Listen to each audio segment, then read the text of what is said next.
ఈ మధ్య కాలంలో ఎక్కువ వైరల్ ఇన్ఫెక్షన్స్ వింటూ ఉన్నాం మనం.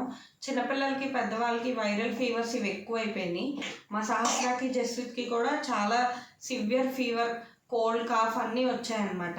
మేము సింపుల్ మెడికేషనే యూజ్ చేసాం. అంటే ఫీవర్‌కి పారాసిటమాల్, సిట్రజిన్ ఇవే వాడామన్నమాట. ఒకవేళ 3 డేస్ అబోవ్ ఉండిపోతే గనక మీరు డాక్టర్‌ని కలవచ్చు. లేకపోతే మీరు ఇంట్లోనే మినిమల్ మెడికేషన్ తీసుకోవచ్చు. పారాసిటమాల్ ఇవి తీసుకుంటాం. వీటికి కూడా యాక్చువల్‌గా ఫీవర్ రెడ్యూస్ అవ్వలేదు. ఒళ్ళు తడిగుడ్డ అంటే గోరువెచ్చని నీళ్ళతో తడిగుడ్డ పెట్టేసి తుడిచేయడం ఇది బెస్ట్ ఆప్షన్ అనమాట. ఇంకా బయట క్లైమేట్ కూడా బాలేదు కాబట్టి మనం జాగ్రత్తలు తీసుకుంటా పిల్లలకి కాచిన నీళ్ళు ఇవే ఇవ్వాలి. కాబట్టి ఇప్పుడు మన ఫీవర్ ఎలా వచ్చింది ఏంటి అనేది మనకి ఎంత మనం బ్లడ్ టెస్టులు చేయించినా తెలీదు. అంటే ఎక్కువ ఇప్పుడు వైరల్ ఫీవర్స్ గురించి. అండ్ ఇంకా యాంటీబయాటిక్స్ వాడకపోవడం చాలా మంచిది. 3 డేస్ కన్నా ఎక్కువ ఉంటే మటుకు అప్పుడు మనం డాక్టర్‌ని కలిసి యాంటీబయాటిక్స్ వాడాలి. లేదంటే అవసరం లేదు.